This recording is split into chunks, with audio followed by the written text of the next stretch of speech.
What's the first thing someone does when they stop loving you? It's not always slamming doors or yelling or asking for space. In fact, it's usually far more quiet. Something shifts, almost imperceptibly at first, and if you're not paying attention, you might miss the earliest signs, the very moments when their heart begins to pull away.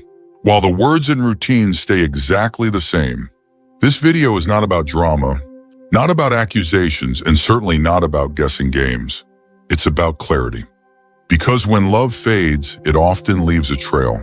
A soft, subtle trail of behavior changes, emotional distance, and withheld connection that tells the real story, even when their lips don't.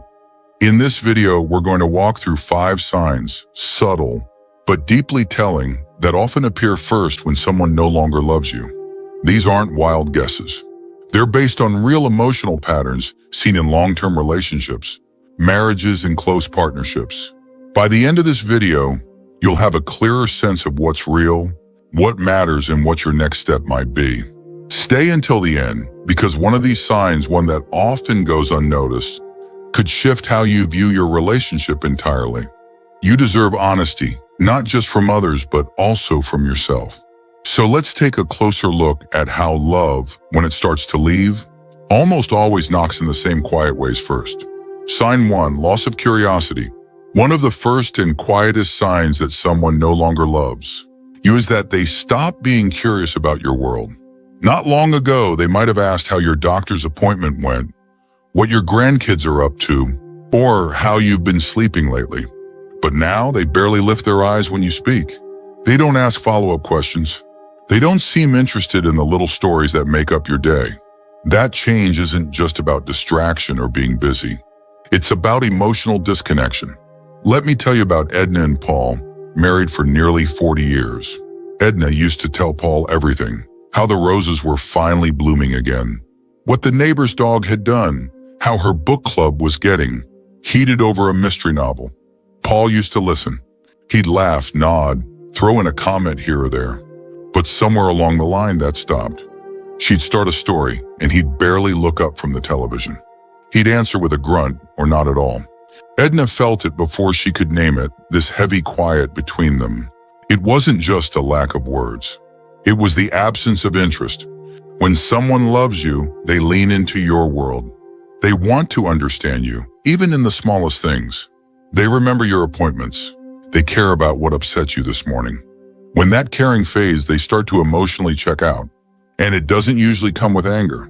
It comes with silence, a kind of emotional vacancy that leaves you feeling lonely, even in a shared room. And here's the truth. People don't stop asking because you're boring or because your stories have changed. They stop because they no longer feel emotionally invested. You become background noise instead of the main character in their day. That sounds harsh, but if you're starting to feel like your voice doesn't land anymore, it might be time to ask, when did they stop being curious about me? And why didn't I notice it sooner? Because when someone no longer loves you, they don't always say it, but they show it in what they no longer ask and what they no longer seem to care to hear. Sign 2, decreased patience. When someone's love begins to fade, their patience is often the first thing to go. The same things they used to smile at, laugh off, or gently correct suddenly seem to irritate them. You might be telling a story you've told before, or asking a simple question about the calendar or the groceries, and you're met with a sigh, a sharp tone, or that cold look that says, "Why are you bothering me?" What used to feel like understanding now feels like walking on eggshells.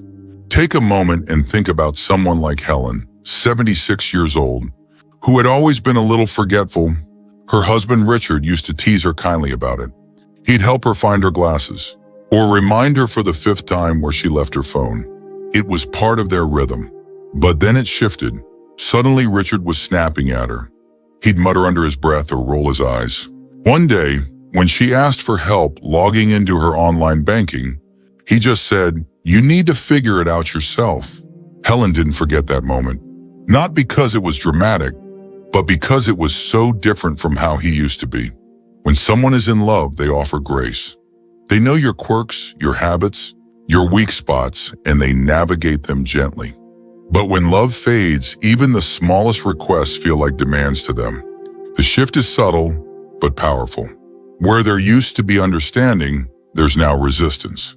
And it's not about what you did wrong. It's about how they've started pulling away emotionally, and patience is often the first thread that snaps.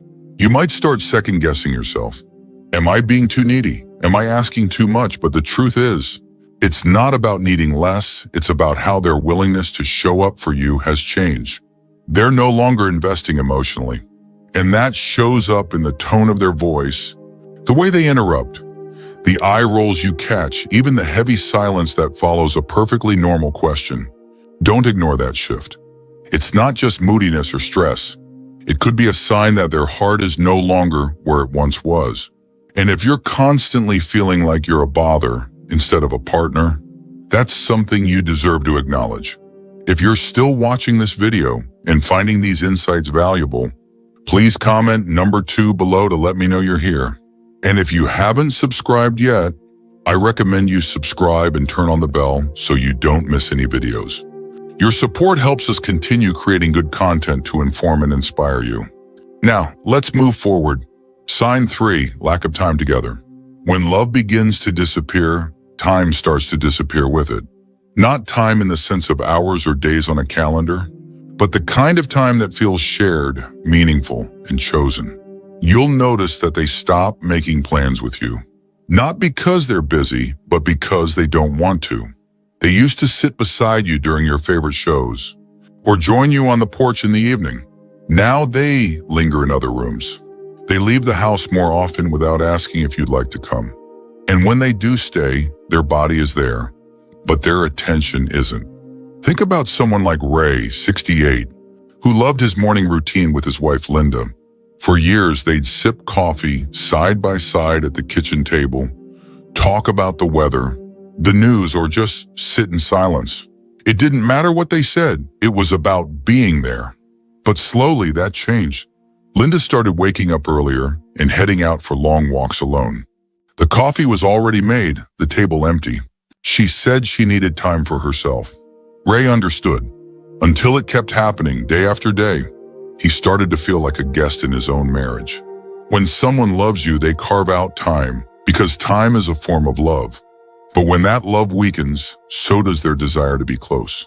And often they won't explain it. They'll say they're tired.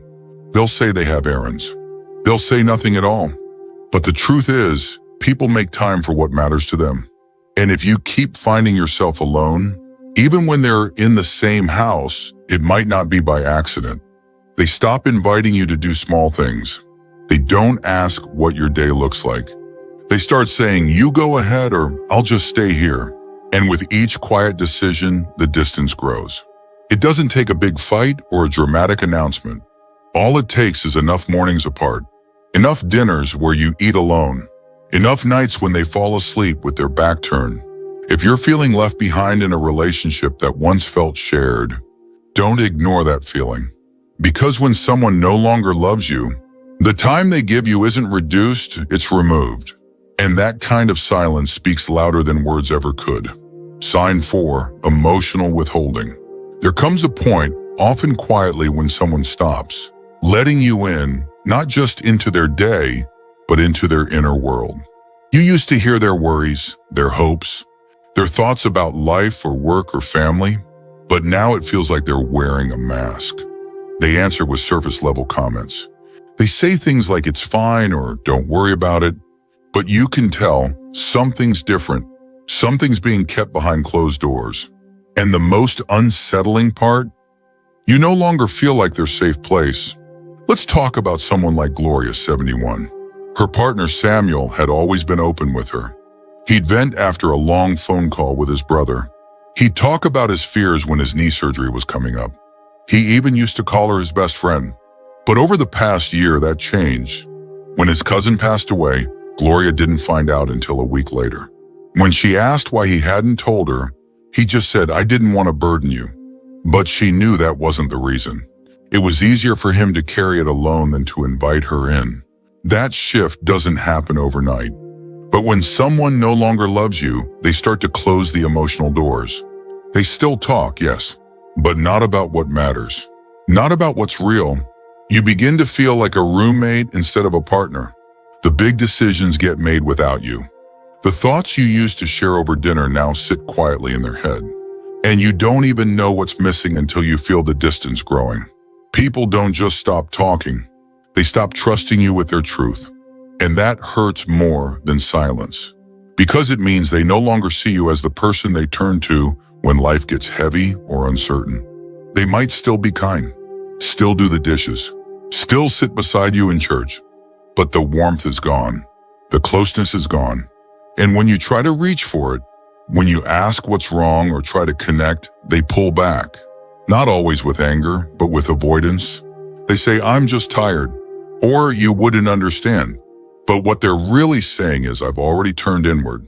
I've already begun to disconnect." If you're still watching this video and finding these insights valuable, please comment number 4 below to let me know you're here. And if you haven't subscribed yet, I recommend you subscribe and turn on the bell so you don't miss any videos. Your support helps us continue creating good content to inform and inspire you. Now, let's move forward. Sign 5, physical withdrawal. When emotional closeness begins to fade, the body often follows. You'll notice fewer hugs, less eye contact, no more lingering touches on the arm or a kiss on the forehead for no reason.